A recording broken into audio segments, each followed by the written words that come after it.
à partie. La récusation, sa sanction, c'est que soit le juge qui est concerné se déporte, soit c'est tous les sièges qui est concerné. Et la récusation doit être justifiée. Et quand vous lisez la requête de M. Moutamba, que j'ai vue ce matin, chaque juge concerné, il y a des raisons, des reproches que M. Moutamba lui fait. Voyez-vous? Et là-bas, la sanction, tous les sièges. Donc, je dirais tout simplement que la sanction, c'est que les juges se déportent. Maintenant, si les juges commettent des faits de nature, je dirais, infractionnelle, ou des faits qui touchent à sa dignité, ou à la dignité même de la justice, il peut être pris à partie.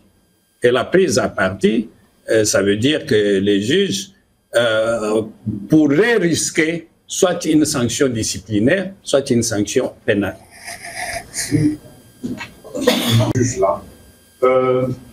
Nous avons eu, justement dans les toiles, dans les réseaux sociaux, le TikTok, cette rivalité, cet échange-là entre Constant Moutamba et le président, justement, du tribunal ce jour-là.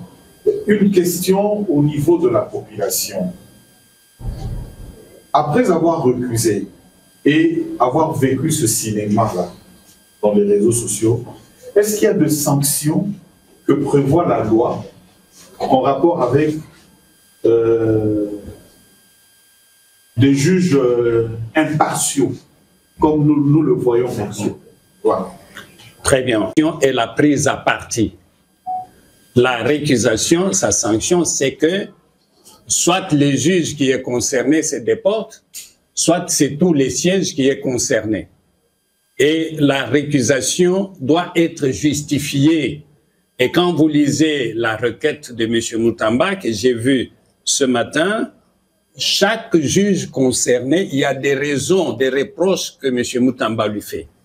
Voyez-vous? Et là-bas, la sanction, tous les sièges. Donc, je dirais tout simplement que la sanction, c'est que les juges se déportent. Maintenant, si les juges commettent des faits de nature, je dirais, infractionnelle, ou des faits qui touchent à sa dignité, ou à la dignité même de la justice, il peut être pris à partie. Et la prise à partie, ça veut dire que les juges pourraient risquer soit une sanction disciplinaire, soit une sanction pénale. De 39 millions à 29 millions, avez-vous autorisé une nouvelle autorisation spéciale? On a déjà répondu à toutes ces questions. Ok. Et lorsque... est-ce que avez-vous obtenu une autorisation de... avez-vous obtenu l'autorisation de l'avis de non-objection lorsque vous décidez d'attribuer le contrat à Zion? Avez-vous obtenu une autorisation de non-objection? On a déjà répondu à cette question. Oui. Voudriez-vous rappeler à la Cour la réponse que vous avez donnée? Que l'on acte la réponse qui a été donnée. Merci. Okay. La Cour vous remercie. C'est une façon de répondre. Suivez votre magazine d'actualité Focus plus 243 pour ne rien rater sur la sécurité, la santé, la politique et que sais-je encore.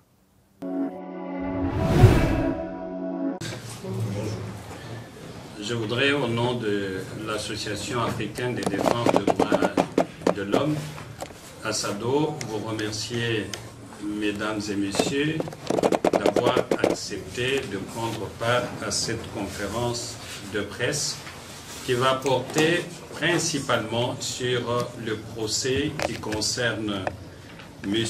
Constant Moutamba face au ministère public. La première question à laquelle je voudrais répondre, c'est celle de savoir pourquoi l'ASADO s'implique dans ce dossier. La plupart des questions que nous recevons c'est de dire pourquoi vous soutenez M. Mutamba alors qu'il aurait détourné l'argent. Il y a deux raisons principales pour lesquelles nous nous intéressons à ce procès. La première raison est que quand vous lisez la Constitution de la République démocratique du Congo, il en sort clairement que la justice dans notre pays est rendue sur l'ensemble du territoire national au nom du peuple congolais. Cela voudrait dire que les bonnes comme les mauvaises décisions sont rendues à notre nom. Et qu'en tant que citoyens, parce que si les décisions sont rendues à notre nom, nous avons le devoir de surveiller la justice pour qu'elle rende des bonnes décisions à notre nom. Parce qu'en fin de compte, c'est nous qui endossons, n'est-ce pas, ces décisions. Ça, c'est la première raison. La deuxième, c'est le fait que la justice est un bien qui appartient à tous les Congolais. Je dis bien que c'est un bien qui nous appartient à nous tous. Et donc, en tant que citoyens, et vous, en tant que journalistes, nous avons le devoir de surveiller cette justice pour que notre bien ne soit pas usurpé par un groupe de personnes contre d'autres Congolais. Et dans le cadre de ce procès, nous soutenons, l'Azado ne soutient personne. L'Azado ne soutient qu'un procès juste et équitable. Ça veut dire un procès qui respecte les garanties constitutionnelles qui sont offertes à chaque citoyen.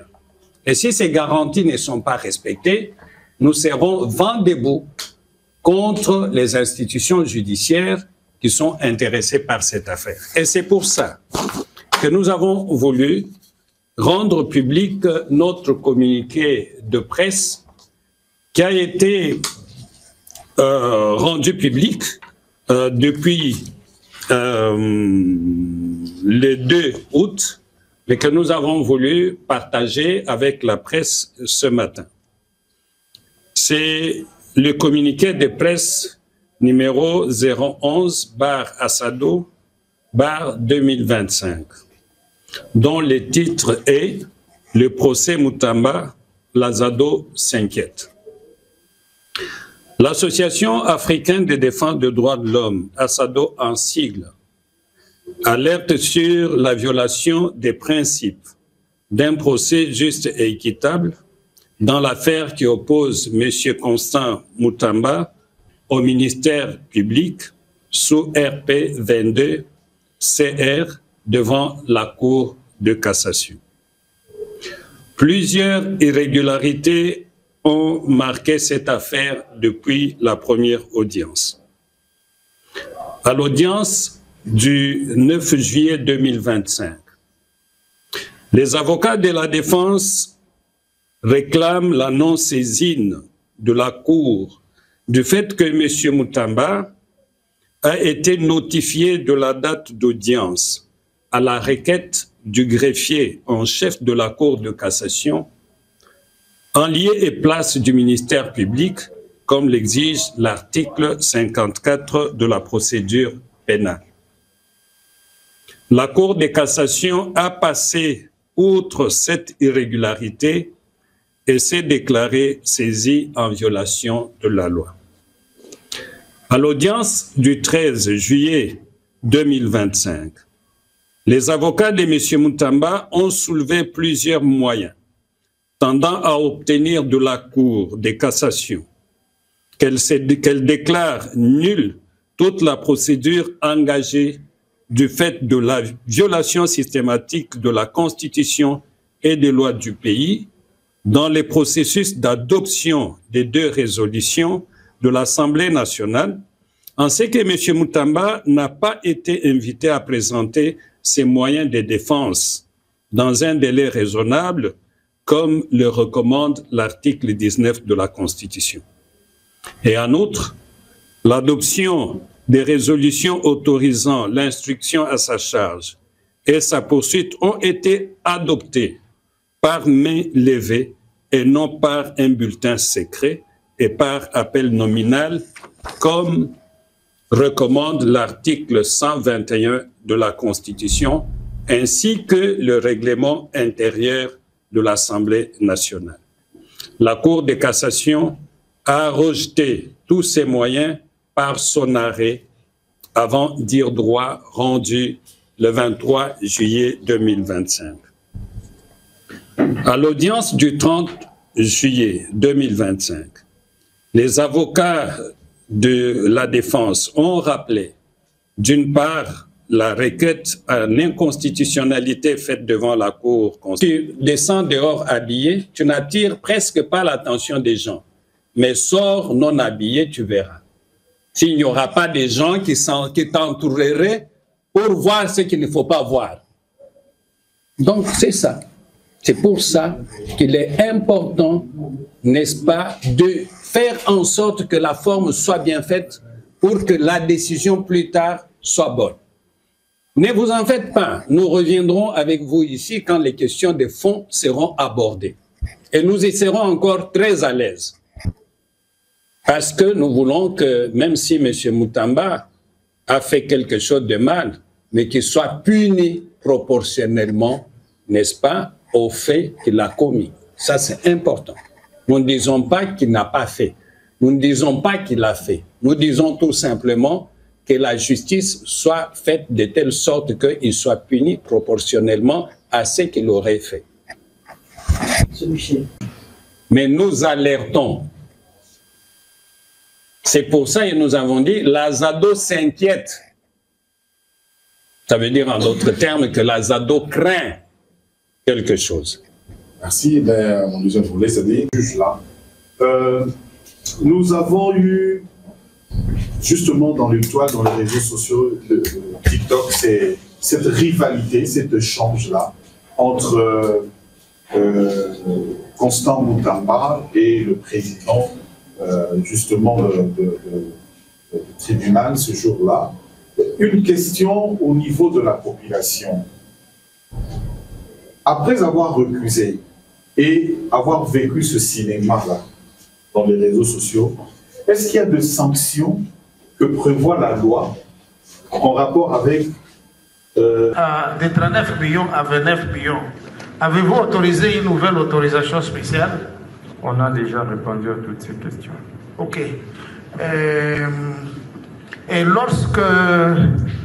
est-ce que avez-vous obtenu une autorisation de... avez-vous obtenu l'autorisation de l'avis de non-objection lorsque vous décidez d'attribuer le contrat à Zion? Avez-vous obtenu une autorisation de non-objection? On a déjà répondu à cette question. Ah, oui. Voudriez-vous rappeler à la Cour la réponse que vous avez donnée? Que l'on acte la réponse qui a été donnée. Merci. Okay. La Cour vous remercie. C'est une façon de répondre. Si les juges commettent des faits de nature, je dirais, infractionnelle, ou des faits qui touchent à sa dignité, ou à la dignité même de la justice, il peut être pris à partie. Et la prise à partie, ça veut dire que les juges pourraient risquer soit une sanction disciplinaire, soit une sanction pénale. Ça, vous le savez très bien. Et les parquets dénoncent une violation des règles de passation de marché et une utilisation irrégulière des fonds des FRIVAO destinés aux victimes. Alors moi, j'aimerais savoir, vous avez intitulé sur votre banderole là, procès des Constant Moutamba n'est ni juste ni équitable. Moi, je pose la question, est-ce que c'est la forme qui pose défaut dans ces procès, ou soit c'est les procès qui ne devraient pas avoir lieu? Parce que ces procès, vous les trouvez injustes. Mais moi, je sais que les... ne seront pas de le dire. Est-ce qu'il y a la possibilité d'être acquitté? Jusque-là, nous considérons que M. Moutamba bénéficie de la présomption de non-sens.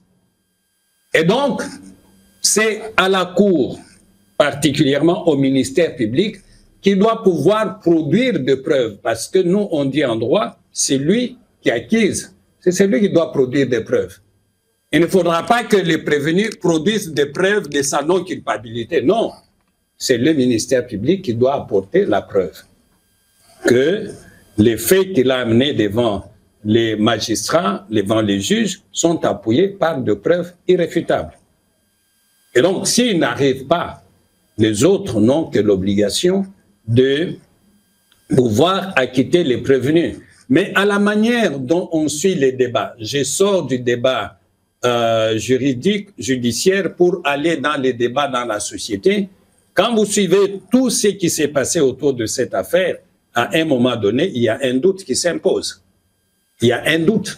Parce qu'il ne faut pas oublier que l'infraction des détournements des biens et fonds publics, c'est une infraction intentionnelle. Ça veut dire en d'autres termes qu'il faut que celui qui accuse puisse apporter la preuve que le monsieur avait l'intention de prendre cet argent, l'affecter à une destination qui n'était pas sienne au départ. Ce n'est pas une infraction matérielle, hein. C'est une infraction intentionnelle. Et quand vous suivez tout ce qui s'est passé, vous vous rendez effectivement compte qu'il y a un des éléments constitutifs de cette infraction qui pourrait éventuellement manquer. Voilà. Oui, pour des raisons d'équité, La décision doit être motivée.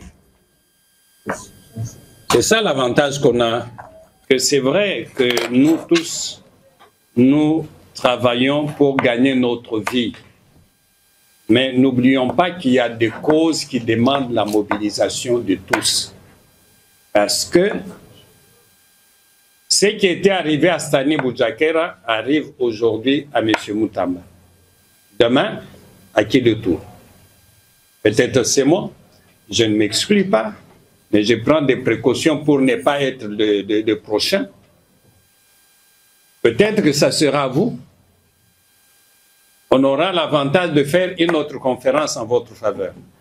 Il n'y a pas quelque chose de bien que d'apprendre, si vous êtes en prison ou confronté à la justice comme Moutamba, qu'il y a eu des gens qui se sont réunis pour débattre de mon cas et me défendre. Vous ne les sentez pas aujourd'hui, mais vous les sentirez un jour. Ce n'est pas ce que je souhaite, mais faisons les choses de telle sorte que ceux qui sont en difficulté, nous puissions les accompagner. S'ils ont commis des erreurs, qu'ils soient sanctionnés proportionnellement. S'ils ne les ont pas commises, qu'ils soient tout simplement relâchés. C'est notre combat.